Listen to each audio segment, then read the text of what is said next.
Good evening. I've got a blazing fire, a pot of tea, and some tales of competitive chivalry from the old world. So pull up your chair and have a listen. Chantel the Prophetess and her merry men of Bretonnia are taking a trip down to Wales to see how they fare at the Cardiff Crusade Grand Tournament. Was it another humiliating embarrassment, or does Chantel have something a bit better to tell the king this time? Let's find out. So I just thought I'd say a little bit about how these tournaments work, because while I know that some of you who watch these videos are familiar with that, and indeed are tournament players yourselves, that many of you won't have played in a Warhammer Fantasy tournament before, or certainly not by the rules that are used in the UK scene. So, each game uses the 20-0 scoring system, which makes games a lot more granular than simple wins, loss and draws, because you can win games by very large margins or lose them by smaller margins. For example, a 19-1 or a 20-0 victory, a very large win where you would have to eliminate most of what your opponent had on the table without losing much of your own. Whereas an 11-9 or a 12-8 victory would be a much smaller win, perhaps with a difference of around 200 or 400 points between the sides. There's also something called the comp system, which is very important at balancing a game like Warhammer Fantasy, which is, for all its wonderful joys, not the best balanced game in the world. So there's a pack which you can download from the Triple Crown Wargaming website, which I've linked to in the description, which explains this comp system, where you get plus points for things that are reckoned to be soft in your army, minus points for things that are reckoned to be hard. Now, because Bretonnians are a rather weak army, we get quite a lot of plus points and not very many minus points, although the comp system I don't think claims to be able to completely balance the armies, and we're certainly nowhere near as powerful as Dark Elves or Warriors of Chaos. Anyway, your comp score is used in two ways. The first is to match you against the first round opponent. So, if you have a -2 army, for example, you should get a -2 opponent in the first round. But more importantly, the comp score is also added or subtracted from your overall number of points from your 5 games. Right, now that admin is done and dusted, it's time to have a look at what Chantel's muster of Bretonnia was for these 5 Cardiff games. So, my list was as follows. Chantel herself, a prophetess, level 4 on Heavens with the Power Stone. Then my other lord is the Green Knight. Yes, I've still not lost faith in him, a fantastic special character in my view. And then for heroes, we've got quite a few of them. We've got Marie wearing her trusty yellow dress, there on a horse who is a level 2 on the Law of Beasts. And then we've got 3 paladins there on these red horses. First, we've got Pierre, my gallant battle standard bearer, who today has no magic items, just a lance and a shield. Then we've got Gaston, who has a much more fearsome loadout. He's got the Tress of Isolde, which is a 1-use item, meaning he's 2 to hit for that round, and he's also got the Virtue of Knightly Temper, which spawns extra attacks. Those 2 items in combination are very nasty on the charge. Then finally we've got Michel, who has an enchanted shield, a luck stone, the Virtue of the Impetuous Knight, which allows that unit he's in to make a long bomb charge, and then the Antlers of the Great Hunt. Now, this is a magic item that initially escaped my notice, but it allows you to add another dice on your pursue roll, and an overrun is a kind of pursue move. So, the unit that he's in is going to have a really long charge and a crazy long pursuit or overrun as well. I'm hoping that might catch a few people out. Then for core, we've got 12 Knights Errant with full command in the ever-amusing Arenti banner. Then we've got 5 Knights Errant, who are those chaps there in white, who have full command. Then we've got Chantel's personal, if rather hygienically challenged, bodyguard, who are 10 skirmishing peasant bowmen, featuring such notable personages as Guy le Gros, Hugo le Petit, and Bertrand the Brigand, for those who really care about your Bretonnian miniatures. My final core slot are 9 Knights of the Realm following the Banner of Swiftness. This is essentially where most of the paladins are going to go most of the time. Then, for special, we've got 3 Pegasus Knights with a champion. Now, note that I've often been using a paladin on a Royal Pegasus in previous battles. This time I've decided to go for 3 Pegasus Knights instead, which is a similar number of points to see whether that gets me any better. Moving on to rare, we've got 9 Grail Knights with full command following the Banner of the Eternal Flame. Then we've got 2 Unicorns who are there next to Chantel. These cute little beasties have got movement 10 and immune to psychology and cost 16 points each. Excellent at getting the way and being chaffed, and I've noticed a couple of other Bretonnian players are also now running 2 Unicorns. Finally, to close out the list, there are 2 Field Trebuchets who have been serially missing things for a very long time, hoping they put in a better performance over these 5 games. On the comp system, this list works out at +4, so it's a pretty soft army, as you would expect with Bretonnians, and will hopefully give me a little bit of a bump come the end of the tournament. Now, I should also say that some of the rounds in this tournament did have objectives. One of them, for example, was to get units with standards near the centre of the board. Another was to get units with standards into your opponent's deployment zone. And this meant that I had to put a few more standards on my knight units than perhaps I normally would do. For example, taking a standard in the Grail Knights, something I'm a bit loath to do because their standard upgrade is so expensive, and also a standard on that secondary unit of Knights Errant as well. But I'm hoping that I'm going to do quite well with the missions and get a lot of the 500 VP bonuses which are available in each game, because I've got quite a few standards and I've also got lots of speed in my army as well. Now, it goes without saying that if you're going to take Bretonnians to a competitive event where there are perhaps 40 or 45 players, you are going to face some games that are going to be very difficult, because Bretonnians are not a very powerful army and have a lot of hard counters to them. The last time I used them in a 5-round tournament, I had 4 games where my opponents had massive, generically stubborn infantry blocks that I could do very little about in the probably 4 turns or at best 5 turns that you get in these necessarily time-limited tournaments. However, I'm still optimistic that I can do well with my Bretonnians. I've done well with them in the past, and very often some players don't quite know what they do. I also have noticed that of the other players who are playing in this tournament, there are a lot of Dark Elves and High Elves, who I think are quite a good matchup for the Bretonnians. And not so many vampire counts, not so many demons, not so many lizard men, the kind of armies that Bretonnians tend to struggle against because they're harder or impossible to break. So I pack my Bretonnians into their carrying case and take the train down to Cardiff Central on the Friday night. Now, this tournament is held in Firestorm Games in Cardiff, which is really one of the best, or maybe even the very best venue that I've ever seen here in the UK. It's a really large 2-storied number with probably around 70 gaming tables. It's got great lighting, it's got a cafe, and is generally just really large and a nice place to play Warhammer. Venues with a lot of space, of course, are not something you can take for granted in the UK, and certainly not in London where I'm from, where most venues tend to be painfully cramped and small. Now, as part of the hype for these tournaments, they usually announce who's playing who in advance, and I've noted that I'm up against a High Elf opponent called John, who I've not faced before, so I head over to the table to see what he's got in store for me.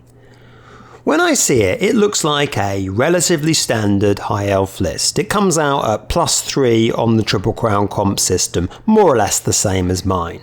He's got 2 blocks of around 20 spearmen, a block of 8 silver helms, a large unit of Phoenix Guard. That's probably going to be the major threat versus me. Phoenix Guard are a real problem for Bretonnians, especially if they have the Razor standard.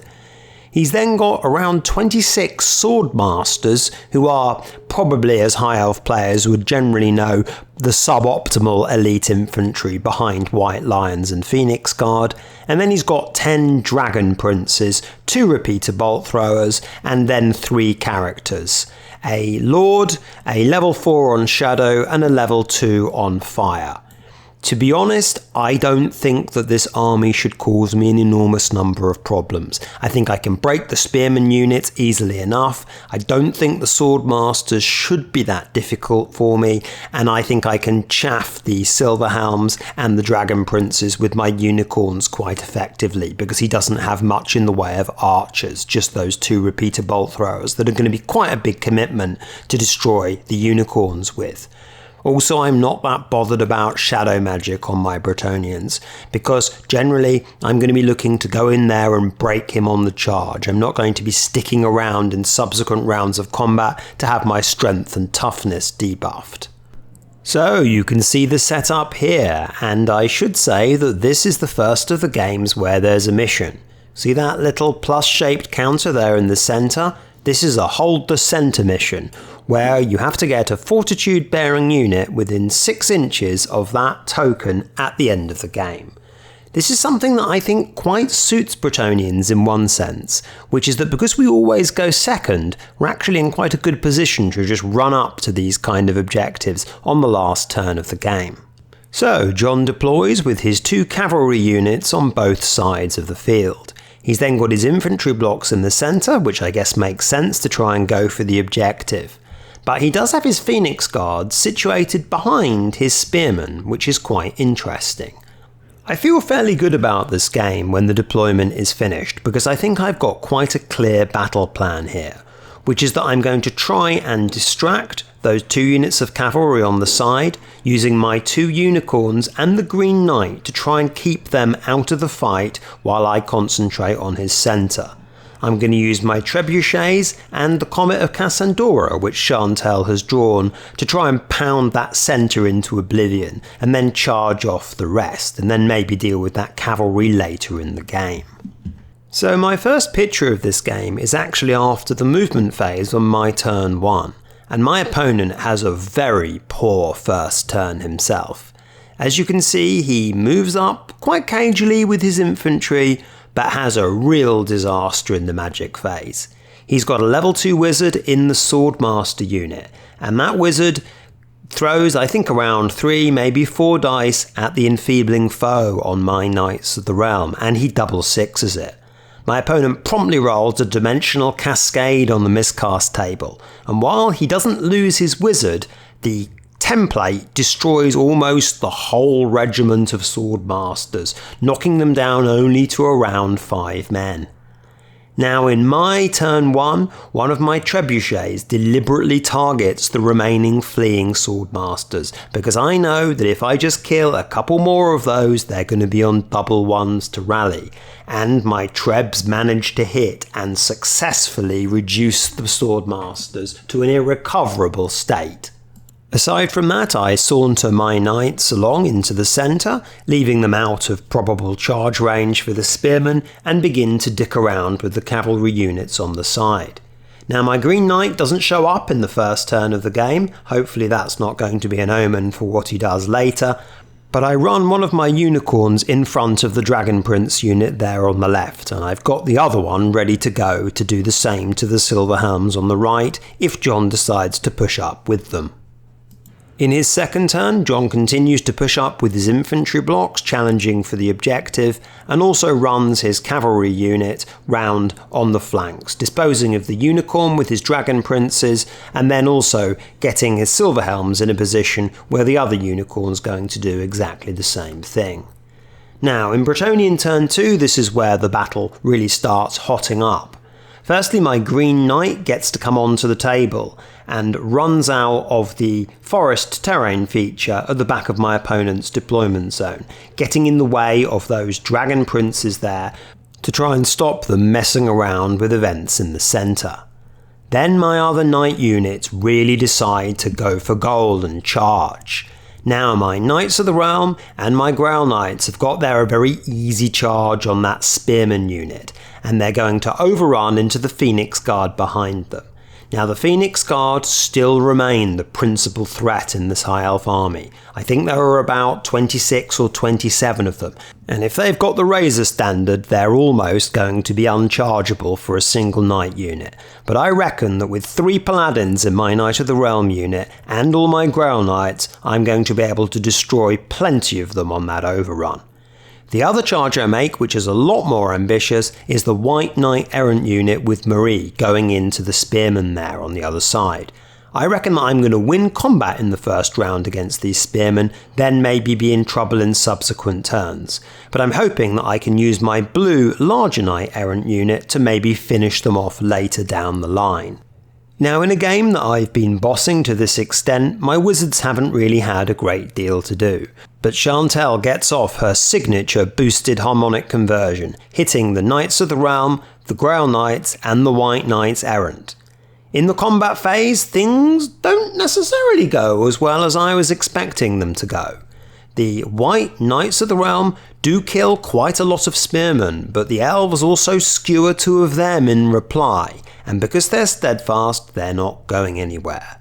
And then in the major combat with my Knights of the Realm and my Grail Knights, I absolutely wipe the spearmen as expected, but the overruns don't fall in my favour. The Grail Knights get a pretty pathetic score, I think 5 from memory, and the Knights Errant easily crash into the Phoenix Guard powered by their antlers of the Great Hun. So now I've just got a single Knight unit versus that Phoenix Guard unit. I do have harmonic conversions, however, but I think I might be in a spot of bother on that side. Hopefully my Knights can at least win combat against the Phoenix Guard, then the Grail Knights can join them in the next turn for Bretonnians. I've also been subjecting that Lion Chariot to a little bit of fire as well. A bit of magic, a bit of shooting, and he's lost a couple of wounds. Now into High Elf turn 3, this game swiftly starts going even further south for my opponent. He elects not to charge the Green Knight with his Dragon Princes, instead going for a Trebuchet. And the big combat against the Phoenix Guard doesn't go well at all for him. Somehow, with harmonic convergence, my Knights of the Realm unit just rolls so well, and those Phoenix Guard have got the War Banner and not the Razor Standard, and this really makes all the difference given I'm taking my armour saves on 3 ups rerolling once. I do so well against the Phoenix Guard, I actually break them in the first round of combat, and that really isn't what I expected. Against the Antlers of the Great Hunt, there's no getting away, and my Knights pursue viciously forwards and slaughter all of the elite Elven regiment. The other combats for the elves do go a little bit better. The Spearmen manage to win combat against the White Knights Errant, who manage to stick, and the Lion Chariot manages to solo the whole block of 12 Knights Errant, running in there, winning combat, and the Knights taking a test on a steadfast 8 and failing it and running off the board. While that's good for the elves, it's a relatively small consolation though. The closing stages of the battle see the Green Knight destroy one of the repeater bolt throwers, Chantel blow up the Lion Chariot with Uranon's Thunderbolt, and the remaining single White Knight Errant manages to hold up the Spearmen for enough time for the Grail Knights to complete a mighty flank charge into them. Suffice to say, not a single elf gets up from this. My opponent also tries a charge with his Silver Helms right at the end, just as a desperate last throw of the dice, and even though he gets the charge into my Grail Knights, this does not fall in his favour, and the Grail Knights manage to stick before my Knights of the Realm completing the coup de grace and destroying all the remaining elves. The only remaining High Elves on the table are the Dragon Prince unit and the General, who stay far into my deployment zone away from the action. With the objective as well, which the Bretonnians easily managed to secure, this is a comprehensive victory. It turned out to be a 19-1 to me, so I'm very happy with that. I must admit I did feel a little sorry for my opponent John in this game, losing that whole unit of Swordmasters to a miscast, as well as their main wizard really placed the elves in an impossible position given this happened on turn 1. With those 2 bricks in the wall gone, and the knight units on the sides engaged in being distracted by chaff, the remaining 3 elven units, tough as they were nowhere near enough to stop the Bretonnians marauding all over them and capturing the objective. So, moving on to my second game, and my opponent is Nav the Master Hussein. Now, Nav is one of my regular opponents who I've played goodness knows how many games of Warhammer Fantasy with. And of course, while it's always a pleasure to play Nav, in a tournament setting, he's not the man you want, because he's a bloody good player. Now, he's using a Wood Elf army, and I've fought exactly this army in practice with exactly the army I'm using here, so in effect, we both know each other's lists. Now, I think Wood Elves can be very difficult for Bretonnians because they have armor-piercing arrows. And believe me, when you're rolling 3-ups to pass your armor save rather than 2-ups, your knights really start dropping. And that's not even taking into account the Way Watchers with their ignore armor bowfire. This might well be a very difficult game. So, what's Nav got? Well, he's got a big unit of Eternal Guard. I'm not worried about them.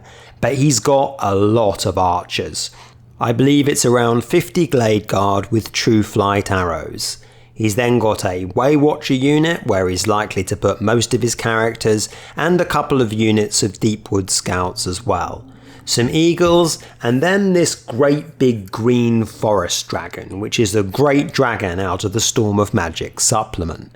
Now, this is the only thing in his army that I do feel very confident against. Bretonnians are usually pretty good against monsters, and this dragon, despite it being given a -2 in the comp pack, I don't think is really that strong. But of course it's really cool to see some Wood Elves with a forest dragon in tow. A bit of fluffiness here, even on one of the top tables. So, while this list is also a +4, I had my arse handed to me in that practice game. I literally lost a unit of knights a turn or worse against the Wood Elves shooting, and so I try to learn from that this time around. Now in this game there is a scenario once again, which is to try and get your scoring units into the opposition's deployment zone. Now, this really ought to favour me as Bretonnians. I've got lots of fast units, I should be able to get them into his deployment zone easily enough.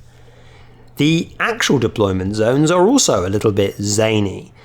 As you can see, we only have 3/4 of our normal deployment zone, and only 1 corner each. Now, I have a big hill in my deployment zone, and in this tournament hills count as infinitely high, and so they can block shooting.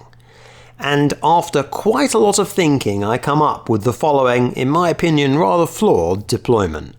So you can see there I've got my Grail Knights who are behind the hill, entirely protected from the Wood Elves' bowfire, with my Knights of the Realm and my Knights Errant also facing forwards. The Knights Errant largely protected from the bowfire from where they are, but the Knights of the Realm are probably going to cop it. Now, Chantal's Peasant Bowman Bunker, tremendously vulnerable against these Wood Elves, because the fact that they're skirmishers and the fact that we're at long range doesn't matter to the Wood Elves. They're always going to be hitting on 3s, and so that unit of archers is literally going to be dead before you can say pincushion. I also need to be careful with my unicorns as well. Don't want Nav plonking off one of those unicorns and causing a bunch of panic tests on this army. We've not got very high leadership and we're right on the board edge. I also face my Pegasus Knights out pointing to the left to try and get the better of any scouts that Nav brings in, particularly if he tries to scout his Way Watchers. Now what he does is the traditional classic Wood Elf strategy of really putting all of his archer units in a relatively tight area with his main kind of HQ, which ends up being the Way Watcher unit, which has his general and his BSB both there. Now, of course, if I can break through into that HQ area, my knights can do loads of damage. And against wood elves, sometimes you'll take absolutely horrendous casualties and only have a handful of knights left. But if you can make the charge, you'll find that you're able to win combat and win them easily, and then pursue and overrun into other units. It can be really a very helter-skelter experience facing wood elves. Now, he's deployed his Eternal Guard unit there on the left, and I think what he's going to do with that is just simply go on a long march into my deployment zone.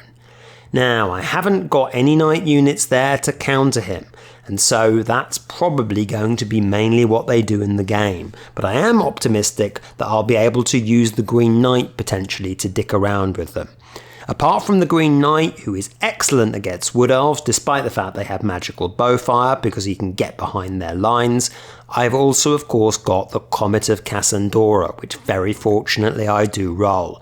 Comet is an amazing spell against wood elves, and I'm going to be trying to put that right on top of Nav's head at the earliest possible opportunity to splat no end of elves with 100 tons of star iron. Now, this is one of those occasions where there might be an argument for trying to go first as Bretonnians, forsaking the lady's blessing and literally dicing it, because if I were to get the first turn, I'd really close down the huge amount of shooting that's going to be coming my way. In the practice game I played against Nav, I tried exactly this, and I didn't get the first turn and I got absolutely shot to bits. After some thinking, I decide not to do it, and I do pray and the Wood Elves get the first turn. So the first picture I've got here beams us into Bretonnians turn 1, and as you can see the Wood Elves have already had quite a lot of fun with their shooting. They've cut down 6 of the Knight of the Realm unit, just leaving the command group there on the front rank before I've even moved. The 3 characters in that unit, I decide to break out of it and run behind the hill, as you can see. On hindsight, I'm rather regretting my deployment. Really, it's best to give the Wood Elves either no targets at all or lots of different targets, and in this case I've just given them one good target. Also, another real problem for the Bretonnians has been the performance of the Pegasus Knights. The Pegasus Knights really had a very good opportunity to try and see off those Deepwood Scouts. They charged them, the Deepwood Scouts, even though there are only 7 of them, did a stand and shoot reaction, killed a Pegasus Knight, quite fortunately, and then the Pegasus Knights failed an 8 rerollable panic test and ran off and weren't able to complete the charge into an easy combat that they would definitely win. On my turn, the Pegasus Knights also don't rally and simply run off the table. This is so frustrating because there's an eagle there who is going to charge into the trebuchets and destroy both of them. If the Pegasus Knights had managed to complete that charge against the Deepwood Scouts, they would have been destroyed, and then I would have had another unit there to threaten the Wood Elves' front. In the next Wood Elf turn, Nav moves up his Forest Dragon to the other side of the hill to threaten the main body of the Bretonnians that are coming through on the right. The remaining Wood Elf archers completely wipe out the Knights of the Realm, and also reduce the small White Knight Errant unit to just 3 models. I've lost nearly half my knights here and I've barely killed a single Wood Elf. It's looking pretty grim for the Bretonnians. The eagle is also destroying my trebuchet as well, and the other's not going to last much longer. I'm really going to need something of a bolt from the blue to do something about this now. I should also say that my Green Knight hasn't come on for the first turn and the second turn as well, continuing my very poor run of fortune with this piece. Really, the best that I can see to do is to simply try and take a charge from that dragon in the flank.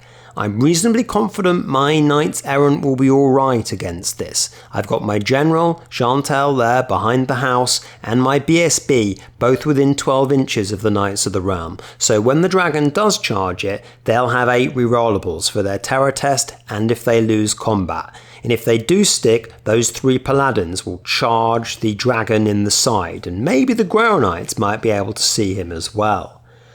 Now, I'm not feeling very pessimistic, but I do get finally a very good magic phase, and I managed to get Comet off, and get that Comet right smack bang upon the Wood Elves' head, with a huge number of units potentially being affected by it. If that Comet can arrive sharpish, I might be able to swing back in this game. My next picture here is from when we've both had 3 turns. As you can see, my Green Knight is there on the board, Nav trying to manoeuvre his Eternal Guard round him. But also some other really important things have happened. That dragon did indeed charge into the side of the Knights Errant who managed to hold, and in my turn I managed to wheel the Grail Knights round the hill and smash into the dragon's side. Assisted with a Wisson's Wild Form from Marie, my Grail Knights destroyed the dragon outright, giving me a bit of a boost back into this game. However, the Wood Elf shooting continued to be deadly, and I lost 9 of my Blue Knights Errant. Really, the Grail Knights are my only substantial knight unit that's left undamaged. Now, on the second turn of asking, the Comet finally arrived, and boy did this do some damage. It killed, from memory, 7 or 8 Way Watchers, 8 Glade Guard in one unit, 7 Glade Guard in another unit, and 7 Glade Guard in a third unit. Wiped out around half of the Wood Elf shooting resources. This is why Comet can be such a devastating spell. Despite the Wood Elves' diminished resources, they managed to destroy 2 of those Paladins in the shooting phase, leaving just Pierre the Battle Standard remaining. The White Knights are finished off by a couple of Wild Riders who close in on Chantel's bunker, and the Warhawk Riders go and plonk themselves in front of the Blue Knights Errant and the Grail Knights. Now, Nav is taking a little bit of a risk here, because when I charge those Warhawk Riders with my Knights Errant and my Grail Knights, I'm going to have an overrun on his main bunker on 11s, and while the Grail Knights don't make it, those youthful Knights Errant spur their stirrups into their steeds and plough forwards into the main command bunker of the Wood Elves.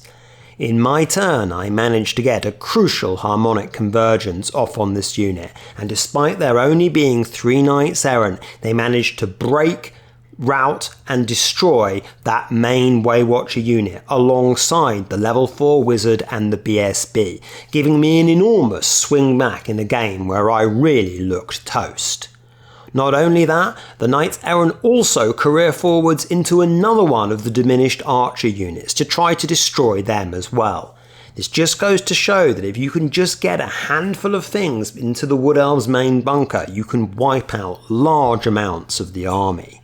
So we power forwards into turn 5, and the body count continues to stack up. The Grail Knights and my remaining Knights Errant managed to finish off those 2 archer units under the gaze of Pierre, who stays outside of harm's way. However, Chantel gets in a little bit of a mess against those Wild Riders. I calculate that I think I can destroy enough of them with my Peasant Bowman's shooting and with magic missiles to avoid fleeing with them when they come to charge me. Even though there are only a couple of them left, my Peasant Bowman completely balls up their stand and shoot charge reaction, and those 2 Wild Riders destroy a large number of the Peasant Bowmen, break them, and also run down Chantel as well. That's a shame. I think I'd have had a good chance in winning this game had I managed to hold on to her. Perhaps also quite fortunately, my real coup with those 2 knight units, especially my heroic Knights Errant, also sees them overrun by a sufficient distance to get one of their units, the Grail Knight, into Nav's deployment zone, which counters the Eternal Guard getting into mine. At the end of this relentless and bloody affair, we total up the victory points, and it's an 11-9 victory to the Wood Elves. I have to say I thought I might just have squeaked it there, but nonetheless, 11-9, given where I was in an absolutely hopeless position at the beginning of the game, is more than acceptable. So after 2 games, Chantel's Bretonnians are on 28 points out of a possible 40, which is very respectable and puts me on around, I think, table 3. My next opponent is Mike Sylvester, and he's got a High Elf army.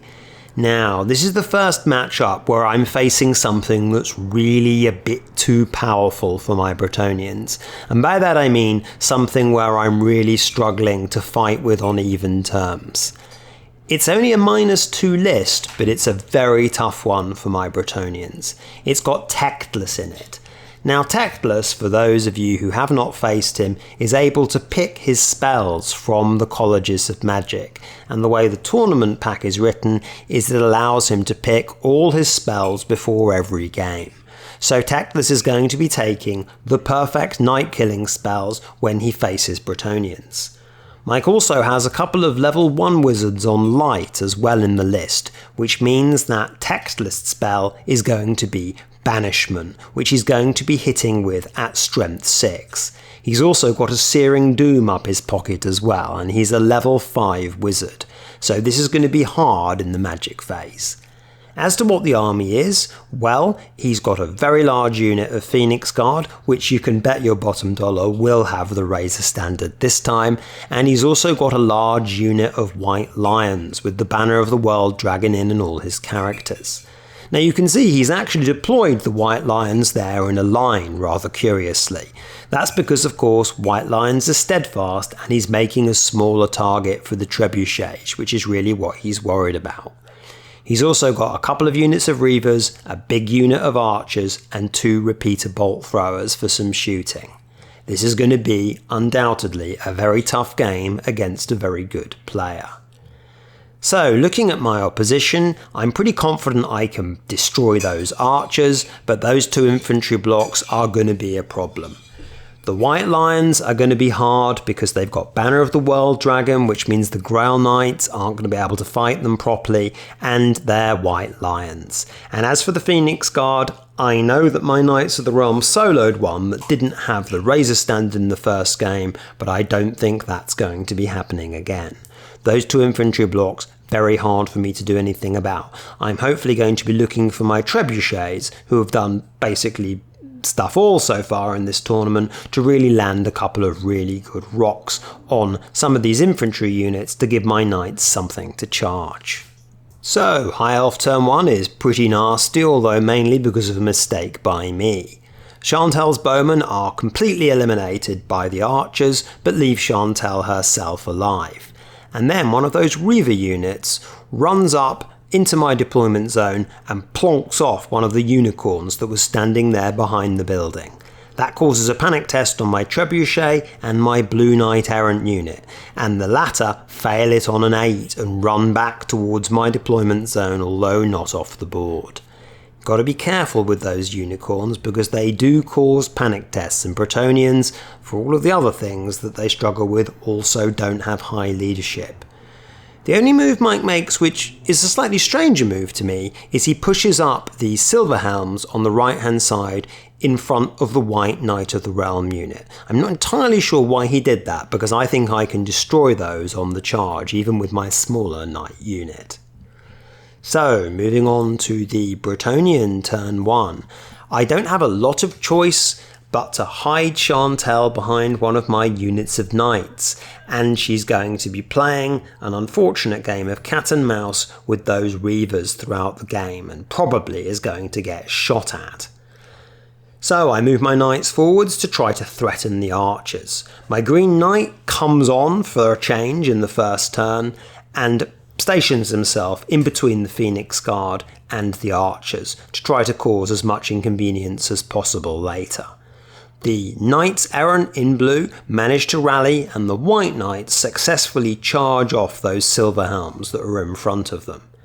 In the magic phase, there's not really a great deal I can do because the unit with the Phoenix Guard have a 4-up ward save, the White Lions have Banner of the World Dragon, and the archers, in any case, are hopefully going to get charged off by me anyway. Chantel is content to just try and use some Euronon's Thunderbolts on some of the bolt throwers, which don't really come to anything. I believe I cast it on one of them, but it only took a single wound. Now, this game was so intensive that I really forgot to take many pictures, apart from one here at the end, so I'm going to have to describe what happened. So, my knight units charged that archer unit, And, well, they managed to destroy the archers, but boy did they make a pig's ear of it. The Knights of the Realm in particular were absolutely awful. They lost 4 to dangerous terrain going in, and then the archers with their always strikes first managed to kill 3. And really it was only with the help of the Grail Knights that we managed to destroy that archer unit, break them and destroy them. But that really took the Knights of the Realm out as a going concern. The archer unit also managed to kill my battle standard bearer in combat, taking both wounds off him despite the fact he had a 2-up armor save with no modification. So things like that, not really what you need when you're in a matchup that's already very difficult anyway. Now, as predicted, those Reavers played cat and mouse with Chantel, trying to shoot her at each opportunity. I did get quite lucky with this. She managed to hold up quite well under quite a lot of fire. I passed a few ward saves with her. She managed to stick around more or less until the end of the game before the Reavers finally managed to bring her down. Needless to say, Tectless was an absolute pain in the proverbials, cycling between banishments and searing dooms and some other rather nasty spells at every available opportunity. He didn't perhaps do quite the kind of damage you would have expected though. He killed some Grail Knights, he killed most of the blue unit of Knights of the Realm. He was pretty damn nasty, but on one of the magic phases I remember, I think Mike threw a double 1, and I managed to do quite well with my dispelling despite Tactless being at level 5. Some other things that happened in the game was Caradrian, who I should have mentioned was part of this High Elf army there in the Phoenix Guard. He's like a sort of a Phoenix Guard kind of hero character. He actually left the unit and got really aggressive. In this picture here, you can see him fighting the behind of the Grail Knight right there at the top. He actually tried to chaff the Grail Knights for a while, and I threw lots of magic into him, rocks. I know I got a Uranon's Thunderbolt on him at one point, only managed to do a single wound on him. In the closing stages, he managed to do that charge there on the Grail Knights, and he actually managed to break the unit rather disappointingly, despite me being steadfast on an 8. Now, I was able to charge the Green Knight into his back later, but that wasn't enough to kill him. He stubbornly held on. Now, for a lot of this game, I was really manoeuvring Knight units, trying to get out of the way, trying to stop Tectless. There weren't really too many things I could do about the White Lions and the Phoenix Guard, especially after I'd copped some initial damage. Neither of them were going to break, and they had Tectless, throwing out so many nasty magic spells. I think with this game I used the analogy of feeling like jelly slowly dribbling down a wall. I managed to be quite cloy and stay on the wall for a while, but eventually most of me was kind of scraped off. When we counted up the points, it was a 12-8 loss to me, and I felt at the time that I'd done rather well to make it as close as this, given how hard the matchup was for me, and given there weren't really that many points on the table that I could have got that I didn't. However, unfortunately, some of the ways in which this tournament calculated victory points for fleeing or destroyed units rather disadvantaged me. So here, units under 25% counted as half points, and fleeing units also counted as half points. This turned what was a 12-8 into a 14-6 under this system, which I felt a little bit cheesed off with, because it didn't really feel like it reflected the game as well as a 12-8 would have done. Now, the idea of giving away half victory points for fleeing units or units under 25%, which used to be the case in 6th Ed of course, I don't mind. But I think if you're going to play 8th Ed Fantasy, you probably shouldn't meddle with the core rules that much. And in this case, that ruling tends to advantage Death Stars and tends to disadvantage players who have lots of multiple smaller units like Bretonnians. It's very common with Bretonnians that you only have a couple of knights left, then can run them away and save the points. This stops you doing that to such an extent and means that you bleed victory points. This was a very red-blooded game though. Mike did play very well. He had an advantage obviously with his army and his matchup, but he certainly tried to take full advantage of it. For me, I think it was really a tough one. I just felt so badly outgunned, and I didn't feel as though there was much I could do about where almost all the points in this high elf army actually were. But nonetheless, I did manage to hold on. 14-6 isn't a disaster, 12-8 would have been better. But after 3 games, that had me there on 34 points. Not really that great overall. Now, I did face 2 very strong opponents in my last 2 games, and I did feel that I played quite well in my games, but I'm going to need a big win tomorrow morning to get myself back up to the top tables. So after a pleasant evening meal and a restorative night's sleep, I check out of my hotel for my game 4. Now, my opponent in this game is Nikki Hewitson, who is fielding Dark Elves. Now, from strolling around the venue yesterday, I've got a reasonable idea of what she's got from memory, and I believe she's got a large unit of Witch Elves and some Dark Riders, and also some Sisters of Slaughter, which are a slightly less commonly used Dark Elf unit. However, Nikki's a pretty good player, and so I'm going to have to play quite well, I think, to win here. Fearsome as the Dark Elves are, though, I think Bretonnians are quite good against them. So, Nikki's army does indeed contain the large Witch Star unit with the Cauldron of Blood. Now, of course, in the meta of 8th edition, the Witch Star with the Cauldron of Blood is one of the strongest units there is going. Its one weakness, though, is of course armour, and it's going to be a lot more fearsome against me if that unit's following the Razor standard, which is going to mean my knights only get a 3-up armour save rather than a 2-up armour save. The remainder of the list I'm not so bothered by. I'm pleased to see that there aren't any Dark Shards in this list, perhaps not one of the more fearsome Dark Elf units, but horrible against Bretonnians. That being said, Nikki does have some scouts, some Dark Riders and 2 repeater bolt throwers, so it's not as though the Dark Elves haven't got any shooting. The mysterious unit here are really these Sisters of Slaughter, and I admit that I had a think about what they did the night before because I knew that Nikki had them. Now, they're actually pushing a Bloodrack Medusa Shrine, which has a lot of quite strange rules, like having a shooting attack with Killing Blow, but it didn't really seem that strong when I researched into it. As for the Sisters of Slaughter themselves, well, they're not bad in combat because they've got a 4-up ward save there. However, they do only have strength 3, and so they're not really going to be able to chew through my knights. Nikki's general in this game is a Dreadlord on a Dark Pegasus, almost certainly with the Cloak of Twilight. This is a character I've struggled with when fighting Dark Elves a number of times before. Now, I see that her sorceress is in a unit of Bleak Swords, which is just cowering there at the back. Now, with some thinking, I decide it's quite likely that that sorceress has got the sacrificial dagger, and those Bleak Swords are going to be held under the blade as she uses it to generate all manner of sorceress power. This first picture here beams us into Bretonnian turn 1, and the Dark Elves have already pushed up quite aggressively towards my Pegasus Knights who vanguarded into the centre of the table. Now, on my turn 1, I start having a think.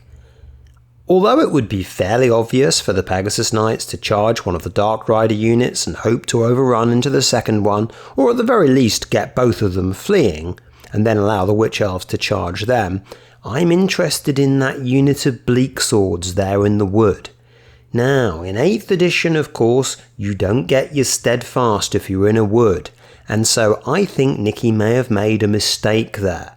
So, I declare the charge into the Bleak Swords with my Pegasus Knights, popping over both of the Dark Rider units. I managed to get the charge, needing, I believe, around an 8, and my Pegasus Knights pass their dangerous terrain test as they crash into the forest. Obligingly, my Green Knight also comes on, and I position them behind the Bleak Swords, so that if I break them, they'll bounce through the Green Knight and off the table. My other quite big call was to try and use Virtue of the Impetuous Knight to get a great charge on those Sisters of Slaughter pushing the Medusa Shrine. Now, they're down a Paladin because I've actually got my Battle Standard Bearer in the White Knight unit, but I still decide it's worth a go. I believe I need a 22-inch charge on this Knight of the Realm unit, and I get it, much to Nikki's surprise.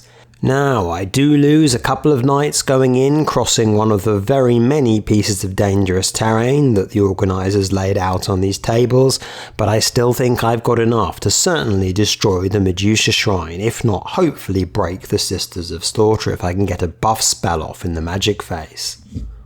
In the magic phase itself, Nikki puts all her dispelled ice into stopping harmonic convergence, something you should always do if you're playing Bretonnians. But this does enable me to get the Comet of Cassandora off on those two bolt throwers which are together. Hopefully that will destroy them. In my shooting phase, one of my trebuchets gets its act together and actually destroys one of those repeater bolt throwers, leaving just one staring at the comet coming out of the sky. Then the combat phase begins, and the Pegasus Knights skewer the Supreme Sorceress and break the Bleak Swords into the bargain. They flee off the table, and then the Pegasus Knights turn round to face the flank of the Witch Elves. This is a really big moment. For the second time in this tournament, I've knocked out the enemy wizard on my turn 1. Now my other big charge of my Knights of the Realm into the Sisters of Slaughter has rather more mixed results. The good news is that we managed to smash the blood-racked Medusa Shrine to pieces. However, the sisters do rather well with their ward saves and also manage to pop off a couple of my Knights of the Realm.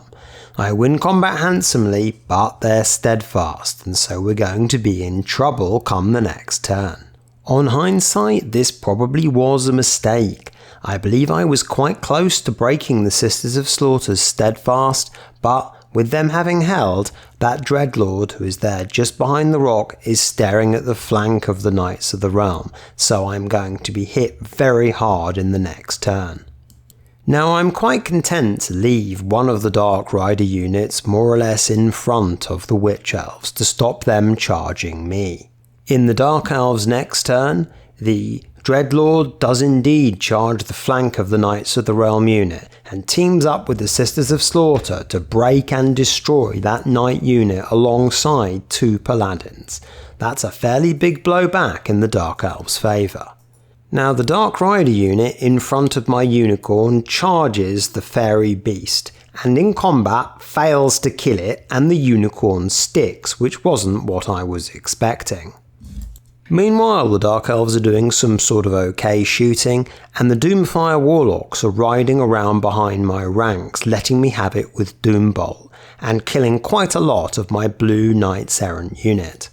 However, the Comet of Cassandora also arrives, and does for the other Dark Elf Bolt Thrower.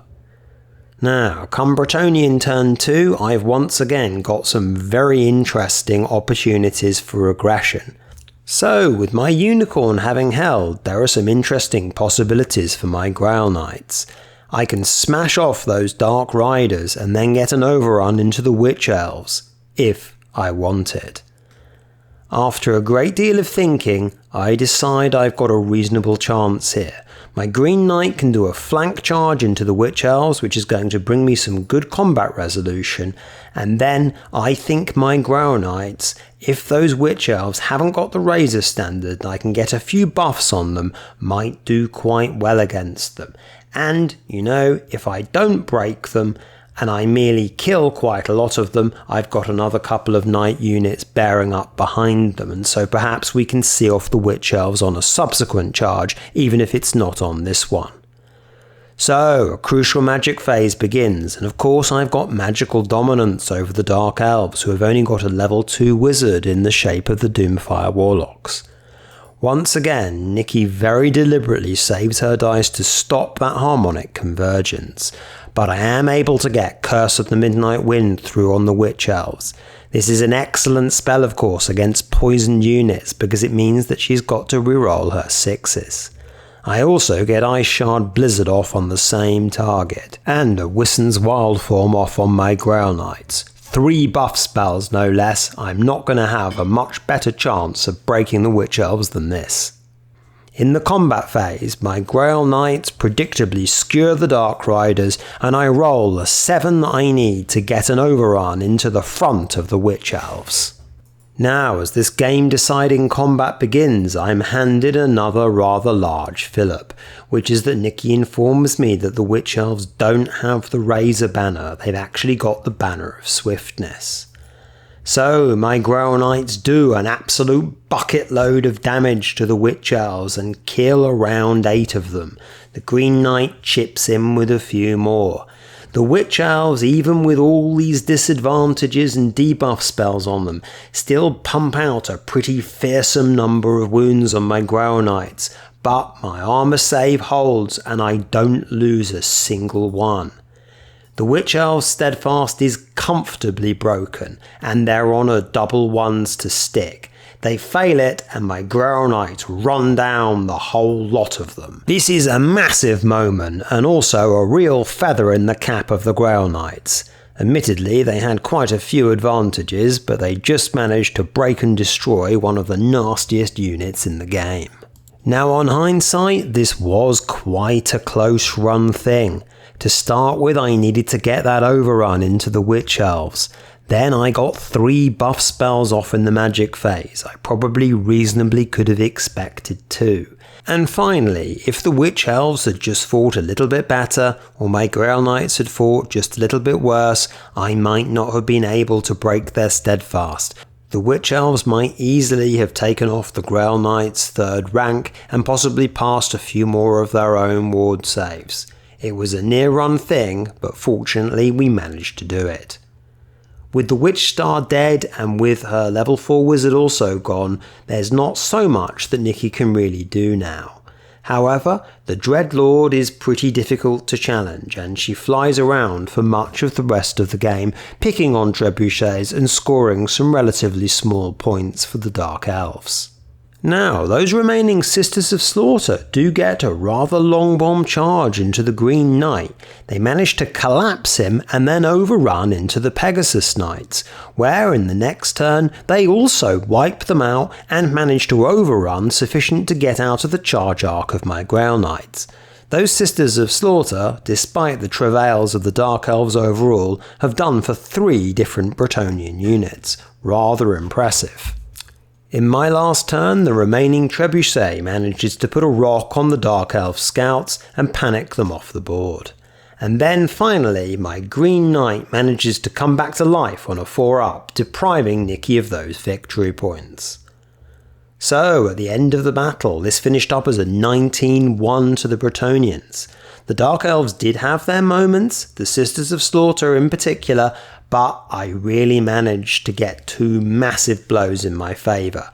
The first undoubtedly destroying the Sorceress, and then the Grail Knight's magnificent charge into that Witch Star to destroy it. So, with these 53 points from my 4 games, I'm elevated to some of the higher tables for my final game. And also remember that I do have a +4 list that I'm using in this, and many of the other players who I think might finish near the top don't have such high pluses. They're probably on -2, -3, that kind of thing. So there's all to play for. So my final game is against Orcs and Goblins, and against an opponent called John Blake, who I've not played before. Now, John seems to have a very large number of model carry cases with him, and I'm about to find out why. This is because he's running the Law of Undeath. Now, the Law of Undeath is a thing that appeared towards the end of Warhammer Fantasy, a sort of end-timesy sort of thing when Nagash took over the world, and technically any army can use it. Now, what it is a pure summoning law. It enables you to put undead models on the table, including Terrorgeasts, Hexwraiths, Caskets of Souls, really the works, and it functions in a very strange sort of way. Essentially, the Law of Undeath wizard can just put models on the table, but to get some of the more expensive, fearsome stuff, he sort of has to bank up tokens so he can pay the equivalent number of points that these models are in the core rulebooks. Suffice to say, Law of Undeath is not going to be everyone's cup of tea, because it's a bit weird seeing Orcs and Goblins summon Terrorgeasts and Caskets of Souls. But you know, I do think you've got to live and let live when you're playing a dead game, and some of the things from strange extra rule books or extra FAQ'd sections can be a bit weird sometimes, but that's perfectly fine by me. After all, the first version of Warhammer I ever played was 4th edition, where it was not so very difficult to get your orc wizard and turn him into a necromancer, so I guess I'm going to get a little bit of my own childhood medicine here. Now, when I look at John's list, I get one of those bad feelings which you often get when you're Bretonnians. This is a really difficult matchup. It's a -4 list and I'm +4, so that's a pretty big difference in our starting positions. To start with, he's got quite a few war machines. He's got a Doom Diver, 2 Rock Lobbers and a Squig Gobber. Now, Doom Divers need no introduction as Night Killers, but those Squig Gobbers, they can be really powerful against Knights. He's got 2 Mangler Squigs, which I'm not worried about because I've got Unicorns and the Green Knight that can deal with those, and I dare say, given the number of Night Goblins he's got, that he's probably going to have 6 Fanatics as well. Now, his main infantry block is a big unit of Savage Orc Biggins that he's got 3 characters in. Well, I think I can do quite well against those if it doesn't have the Crown of Command, and if it does, I'm probably in trouble. Now, generally speaking, when you've got a Death Star like that, many players will put the Crown of Command on it, so I'm probably going to have to assume he's got it. But if I do get a good Knight charge into that unit, I might simply be able to assassinate the Wizard and the BSB and maybe the General as well, so even if the unit does end up holding, it'll be worth it. Now, I've never faced the Law of Undeath before, but I have heard some seasoned Longbeard players talk about it, and I think the main thing it's good for is summoning chaff. Not a bad thing against Bretonnians, but the real deadly things that it can summon for me are Hex Wraiths, which you can just put on the board without having to use any of his counters, you can just stick them on, and of course Terrorgeasts, because both of these powerful vampire count units go through armor. So I'm going to be in real trouble here, I think, in the magic phase. I'm really going to have to try and stop this Law of Undeath from completely wrecking me. This game is one with scenarios. It's the so-called 2 penny scenario from 9th Age. Now, this is simply where you put 2 coins on the board, or one player chooses where to put it and the other chooses the second, and if you get a fortitude-bearing unit within 6 inches of it by the end of the game, or have more of those than your opponent, you're able to claim that objective. Now, I've got more fortitude-bearing units than John has, and so again, I think I've got a reasonable chance in this scenario, if I'm able to take out the many threats that are controlling my movement here. The Squig Gobber, the Mangler Squigs, the Fanatics, etc, etc, and then probably the Terrorgeasts and Hex Wraiths, which are going to be winging their way to the battlefield out of one of John's very many boxes before you can say Vampire Orgasm. Now, we take quite a long time to do our deployment, and both of us are concentrating very hard on what we both know is going to be a very interesting game with some unpredictable elements in it. So, I've got a reasonable chance, I think, of capturing that objective on the right-hand side, because John doesn't really have too many fortitude-bearing units around that area. On the other one, it's going to be a lot more difficult because there's that big unit of Savage Orcs in front of it, facing down my main Knight of the Realm block. I also managed to put my Grail Knights there on the bottom, reasonably close to the Trolls.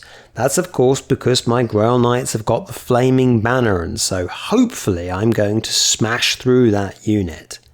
Now, against Orcs and Goblins, when you're Bretonnians, you can't afford to be that impatient, however, because they've got Fanatics, they've got Mangler Squigs. You've got to try and neutralise those threats before you dive in, or you'll end up getting smashed apart. Now, in John's first turn, he doesn't move forwards that much, but in his magic phase, one of the first things he's able to do is just put a Casket of Souls slap bang there on the table. An improvised Casket of Souls with a 3rd edition Necromancer in front of it. I must admit that's something I do rather approve of, an opponent with even older models than the ones I've got. In John's first shooting phase, he does rather well. His stone throwers managed immediately to destroy one of my trebuchets, and his doom diver immediately kills 4 Grail Knights. Worse still, the destruction of the trebuchet panics Chantel's unit of bowmen and they flee towards the table edge. So, my Grail Knight unit's being compromised, there's a casket of souls on the board, one of my trebuchets is dead and my general's unit's fleeing all before I've moved. Not really a great start. Now on my turn 1, fortunately I do manage to rally Chantel's unit, and the Green Knight obligingly comes onto the board. Now, the Green Knight's first turn is what I might call peak Green Knight, in that he accomplishes 3 really awesome things just with a single move. So, to start with, he runs through the yellow Mangler Squig, which automatically destroys it. He then runs within 8 inches of the Night Goblins that are behind the Trolls, hoping to release the Fanatics, which duly do get released, and John, rather than going through his own troops, simply sends them into the rock to squish them. And then for his final trick, the Green Knight parks himself in front of that Stone Troll unit, which have also got an Orc Big Boss with a Boar Boy in front of it. You show me any other troop in Warhammer Fantasy that's able to do that many good things in a single move. Magnificent. On the other side of the board, my Pegasus Knights, who have really proven themselves rather useful in this tournament, fly up outside of the arc of the Goblin Wolf Chariot, and also release the Fanatics from that other Night Goblin unit. In order to hit that Pegasus Knight unit with the minimum roll of 8, John would actually have to go through his Goblin Wolf Chariot, and so rather than having to do that, he elects to send the Fanatics forwards. However, unluckily for him, on his next turn, one of those Fanatics goes randomly into the Wolf Chariot and destroys it anyway. In the magic phase, I managed to get the Comet of Cassandora off again and plonk that right on his head to try and destroy the Squig Gobber. That's going to be a real problem for me if it gets to fire. In John's next turn, he takes the charge of the Stone Trolls into the Green Knights. The Wolf Chariot on the right fails a charge against the White Knights errant, and he moves into the magic phase with his Casket of Souls. It gets pretty grim as I think I'm facing 10 dice to 3. As well as a few small spells, the Necro Orc Wizardy guy puts a big unit of Vargeists right in front of the Red Knights of the Realm. I look at that and think some optimistic thoughts, however, because I think there's a way I can turn that to my advantage. The Comet also comes down and banishes the Casket of Souls back to the Tomb King army book, but frustratingly does only 3 wounds on the Squig Gobber and leaves it there. It also kills a few Orcs and a few Goblins as well. In his shooting phase, his Doom Diver once again hits bang on the money and destroys another 3 Grail Knights, leaving just only 4 left. In the combat phase, the Orc Big Boss bellows a challenge to the Green Knight, who accepts it, with the combatants tying at a wound apiece, and my Green Knight crumbling by 2 because the Trolls have still got a rank and have charged. My problem here is simply that there aren't really enough Grail Knights to make use of that flaming standard anymore. That Doom Diver's just been a bit too successful. Meanwhile, his 2 cowboy characters, the Goblin Warlord on the Giant Spider and the Big Boss on the Wolf, closed behind my ranks to try and threaten Chantel's Peasant Bowman bunker. In Bretonnian turn 2, I try and take the big chance that might really propel me to the higher reaches of this tournament if it comes off, and that's to charge the Vargeists with my Knights of the Realm. Now, of course I'll wipe them out, but it's the overrun where everything matters. It's 11 inches, not something you really can reasonably expect to get with 3 dice picking the highest 2, but when you've got the Antlers of the Great Hun, it's 4 dice picking the highest 3. Then you have a very good chance. If I can get that and crash into the Orc character unit, then there's nothing else there he's got that can countercharge me. I think I can do some serious damage. In my shooting phase, my trebuchet misfires and blows itself up, capping off a pretty derisory series of 5 games for my double treb list. And then the combat phase begins. Predictably enough, my Knights of the Realm wipe the Varghests before they can do anything, and then I pick up the dice with hands shaking for the crucial overrun. I roll the dice, needing an 11 on 4 dice, picking the highest 3, and they come up at 10. So frustrating. So beautiful, really exactly why I picked the Antlers of the Great Hunt for this very moment, and to fall so agonizingly short. My Knights of the Realm career up literally towards spitting distance of the orcs, right in front of them like an absolute turkey dinner, and I'm left to rue my ill fortune. In the orcs' turn, naturally enough, John charges those orcs into the sitting duck knights errant who are still left there. And in his magic phase, he's able to do what he's been trying to do all game, which is to put a terrorgeist on the board. In his shooting phase, the creature screams and wipes out 8 Knights of the Realm with a single shot. This is what these things can do. I'm not too bothered about that though, because I think those Knights of the Realm are going to get their asses handed to them in the combat phase by the orcs anyway. In the combat phase itself, predictably, the orcs destroy the vast majority of Knights of the Realm, and also take a flank charge with that little goblin unit on the side for good measure. However, when it comes to the break tests, needing a double 1 to stick, my Knights of the Realm go and get exactly that. Now, while this is frustrating for my opponent and superficially great for me, it probably doesn't change things that much, because that unit's going to be wiped out in the next turn or broken anyway. In my next turn, I decide to not take the charge with my Grail Knights into the Trolls and just leave the Green Knight to try and dunk it out with them. He does manage to kill the Orc character in the challenge, however, but the rest of the game he's spent fighting the Trolls, generally drawing the combat rounds.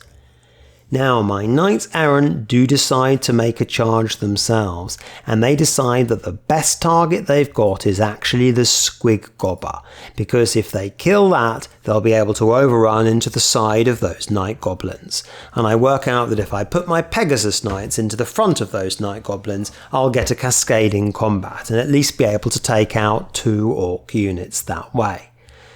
Now, of course, the problem with fighting these Squig Gobbers with things that have only got initiative 3 or less is that the Squig Gobbers are really overpowered in combat as well as being really overpowered at shooting, and have something thoroughly ridiculous like 3d6 attacks with strength 6 and armor piercing. Suffice to say, the Knights Errant do get mainly flattened by the Squig Gobber in the combat phase, but we plop it off and manage to overrun into the side of the Goblins to fight that cascading combat, where we blow through them and career both units towards the back of the Orc lines. Moving into what ends up being the last turn of the game, the Spider Rider decides to charge Chantel, who decides to flee rather than face it in combat. In the combat phase, there are only 2 paladins left of that unfortunate Knight of the Realm unit, and the Orc Big Boss personally hacks down Pierre, my battle standard bearer, leaving just Gaston there on his own. There's no double 1 this time, and Gaston breaks from combat and runs a long way back into my deployment zone. Now, John decides to pursue, and why wouldn't he? And while his infantry blocks aren't able to catch the swift Gaston, the goblins roll an 11, and this charges them forwards right back into the centre of the table, and, as luck would have it, within 6 inches of that objective marker. Now, this is a really lucky moment, I think I can say, for the Orcs, because they hadn't really been trying to challenge that objective, and the Goblins managing to roll such a large pursuit distance has got them just on top of it. Now, of course, the other objective marker is held by my White Knight Errant and my Grail Knights, but I thought I was going to get that objective there. I really had it snatched off me just at the last minute, which is going to have a big effect when it comes to the points in the game. The final Bretonnian turn, there's not really a lot that's worth doing. I charge my Pegasus Knights into the Stone Thrower, and that lone unicorn on the right hand side, who I neglected to say actually destroyed an orc chariot when it charged, also takes out the Doom Diver as well, and I score a few points. We tally up the total at the end, and the game ends up as a 10-10, given that John managed just to get that objective there with some of the final dice of the game. Now, this was, I think, a really tough game for the Bretonnians, and it was a really fun game of Warhammer Fantasy. I also think that in terms of generalship, this game was probably my best performance out of any in the tournament. I think I was a little bit unlucky not to get that big overrun on the Antlers of the Great Hunt, because had I managed that, I think I would have been able to destroy some of those orc characters, even though, as John did tell me, and he told me this during the game as well, I should say, not afterwards, one of those characters did indeed have Crown of Command, and so I wouldn't have been able to break the unit, but I think I would have been able to kill a couple at least of those characters. Anyway, this was a thoroughly enjoyable game, and thanks to John for it. John is actually one of relatively few players I've met on the UK tournament scene who is into Oldhammer, and by that I mean miniatures from the 1980s and the 1990s, and so it was nice to see some ancient, venerable models dunking it out on the table. So, that was the end of 5 rounds, and the question would be, well, how did I do? So, out of 44 players, I finished 7th, which is a pretty respectable performance, especially considering I'm using one of the weakest armies in the game, and that there were a lot of very good players at this tournament. For example, the chap I played in the 3rd round, Mike Sylvester, actually won the tournament overall with his High Elves. Also, had the tournament not been using that rule about fleeing or under 25% units giving away half victory points, I would have netted another 2 tournament points in my games, which would have actually pushed me up to 4th. Overall, I think the Cardiff Crusade was a very well organised tournament. I think the venue was fabulous. There were even some nice quality of life things as well, like there were some screens that everyone could see in the venue which showed how much time there was left in each round. I think that this is a great feature because it enables both players to be a bit more consensual about how many turns they're likely to get in the game, and thus this evens things out a bit. Very often, sometimes when rounds are really hard limited to 2 hours and 15 minutes, it can be a real rush to get the final turns in, and sometimes really reckless moves get done and dice get thrown literally just in the closing moments, which can sometimes leave a slightly bitter taste in the mouth if there's a really big swing literally in the last couple of minutes. Also, the Cardiff Crusade allowed 2.5 hours per round rather than 2 hours 15 minutes, something that I think did make a bit of a difference, and I started getting 5 turns in my games rather than 4. I also like the way in which missions were done in this tournament. I think that they were important enough, 500 victory points in several of the games, but not absolutely dominating, and for a weaker army like Bretonnians, it's always nice to have a way of getting some points through something a bit more strategic. Of course, it's naturally the case that players, especially experienced players, will have their own views on the way comp packs are written, the way in which some things are comped harder or softer, etc. Other things like the way painting prizes are decided. I'm very interested in painting, and certainly I think there's a difference between a public vote and a judges-based decision. I tend to do rather better when it's the latter, incidentally, but in an ideal tournament, I'd have both. But overall, I tend to keep my own criticisms to myself. I think it's important to remember with Warhammer Fantasy 8th edition, or indeed with older editions, that we're a community of people playing a dead game that hasn't been supported by Games Workshop for getting on for 7 or 8 years now. And so it's really wonderful when there are groups of gamers who consistently organise tournaments, and the guys at Cardiff have started something I think really quite good there to complement what the Triple Crown guys are doing as well, giving UK 8th edition players at least a few events per year as we wait, hopefully not too much longer, for Warhammer the Old World to come out. Certainly I know that this is quite a privileged position. Some people who play Warhammer 8th edition and really want to play simply don't have opponents that live near them. But in the UK, with our very large population that's relatively closely packed together on our small island, and it's nice to be able to sustain that community through fairly regular tournaments that happen in places where everyone is able to get to. Everyone who still plays Warhammer always has a little story, a reason why they're still playing the game.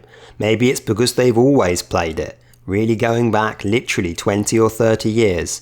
Other times perhaps they picked it up later, sometimes literally only in Warhammer 8th edition, or sometimes you have players who got into the hobby after it was killed. And then sometimes you've got players like me who had a long hiatus in their gaming career and one day decided to get back into the hobby and found that there were still people who we could play with. And that's something I'm very grateful for. And other players in a similar situation to what I was will also find that there are games to be had, adventures to be found, and friends to make in the community of Warhammer in the UK. Anyway, before I get too whimsical, I actually thought I'd give some closing thoughts on how my army performed in this tournament. So, I think overall we did quite well. I was much more satisfied with the performance of my army in this tournament than I was in the last one. I think a lot of this was down to the matchups. I had some that there were no really easy matchups for Bretonnians, I don't think, but some games where I felt I really had a very good chance from the get-go. I think my opening game against High Elves and my fourth game against the Dark Elves were both matchups that I felt relatively confident with my Bretonnians. I do think that my last game against Orc War Machines and the Lure of Undeath, and the game against Mike with his Tactless list and his two incredibly difficult to shift infantry blocks, were significantly harder for me though. However, I did think that this represented a reasonable cross-section of opposition rather than something a little bit more skewed, which I think I got when I went to the Triple Crown in Colchester. In terms of the actual units themselves, well, Chantal, my general and my prophetess, as usual I think was fantastic. I'm a great believer in Heaven's Magic for Bretonnians. I think it is by far the best of the laws. In this tournament she got to cast a few Comet of Cassandoras as well, which is something I didn't manage to such an extent at Colchester. And in some of the games, especially the game against the Wood Elves, my second game, this Comet had extremely strong consequences and really pulled me back into a game where I was literally toast. Generally, I had magical domination over my opponents in most of the games. This was partly because I was able to kill the opponent's principal spellcasters at a very early stage in 2 of the battles. As for the Green Knight, well, I think he did a bit better than he did in Colchester, but not necessarily that great. He only came onto the board at the first time of asking in 2 out of my 5 games, which when you consider it's on a 3+ is not particularly fortunate. I think he had a very good time against John's Orcs in the last game, holding up a troll unit, and was generally very useful in several of the other games. Not maybe necessarily a particularly decisive performance though, and I am slightly losing faith with his utility in a tournament setting where you only get 4 or 5 turns. As I've said before, I think the Green Knight is the best when you know you're going to get all 6. As for my heroes, Marie, who is really I think a ubiquitous piece in my Bretonnian armies, she's I think played in every game that I've ever fought with Bretonnians. I think she did a lot better this time with her Beast's Magic. It was often limited to Wissen's wild form, but some of her spells, like the Hunting Spear and the Savage Beast, were sufficiently threatening for my opponents to stop them, which then allowed Chantal to dominate with her Heaven's Magic. As for the 3 Paladins, well, I think they did okay. I think that the Virtue of the Impetuous Knight got me one very good charge, or which looked like a very good charge, that didn't really land in my favour in the end, and so didn't quite have the surprise factor that it might have done. I think the Antlers of the Great Hunt could and probably should have got me a lot better than they did. In the last game against Orcs, had I managed to get that 46 picking the highest 311 on the overrun, I think I would have won a reasonable victory in that game and also have secured the objective as well.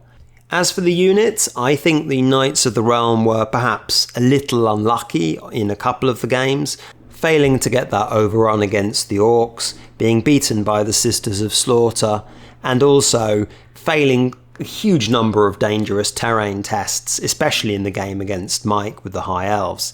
Incidentally, one thing that really didn't help the Bretonnians, that was just an incidental part of the way most of these tables were built, was there were very large sort of field-based square pieces of terrain that you'll be able to see in some of the photos. Now, counting them as dangerous terrain for cavalry, which we did in almost all of the games, I kind of gave my opponent the choice there, or we rolled off for it, meant I lost a lot of knights to dangerous terrain. And in one of the games, the Knights of the Realm really got shafted by that. The Knights Errant, the Blue Knights Errant, did not have a happy time of things really. They didn't do as much fighting as you might expect, except for having an amazing performance in the second game, where they were my unit that managed to break through those Warhawk riders into the Waywatcher bunker with all of Nav's characters, and then also take out a few more units as well, despite there only being 3 horses left. The beta unit of Knights Errant, the White Knights, were useful in a supporting capacity, as I expected them to be, but lacked the punch to really do too much on the charge. The Peasant Bowmen were not particularly successful. They obviously faced a lot of very good shooting and got slaughtered in short order and did very little themselves. The Unicorns were once again extremely useful. I'm slightly getting better at using them now, I think, even though I did blunder a couple of times and made myself take some unnecessary panic tests.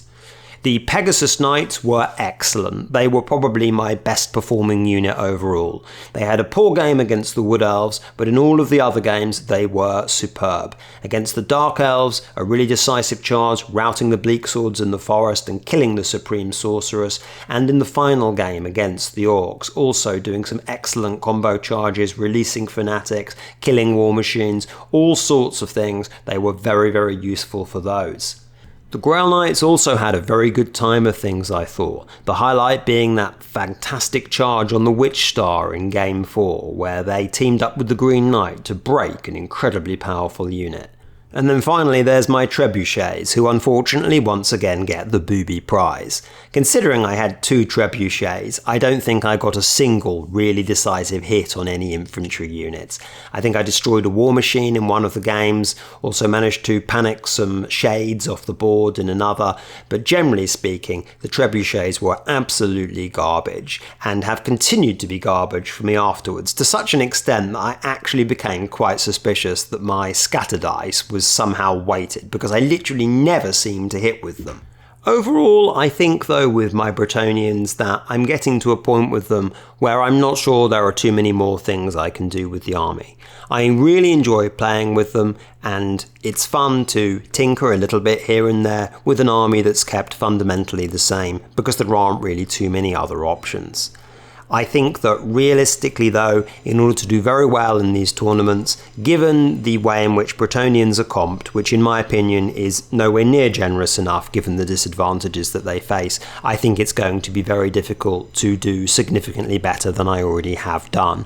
And I'm looking forward to going back to my Chaos for a little while and seeing if it does actually get a lot easier playing with one of the more powerful armies rather than one of the weakest. But I don't know what it is about Bretonnians. I really enjoy playing with them. Whether that's because of the tactical challenge, the limitations in how you build your army, or just how they look and feel on the table.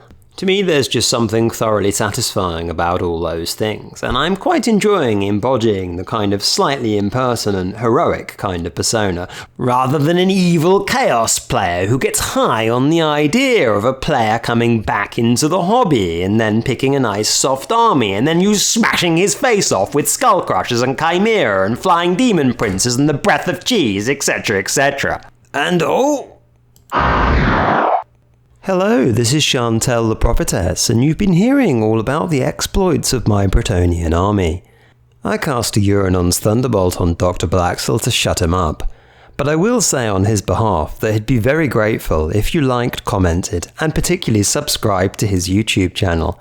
Some of his videos have got more than 3,000 hits, remarkable, but he's still got less than 400 subscribers, and so he'd be really super grateful, I know, if you hit that big, juicy, lustrous subscribe button. See you next time. Au revoir.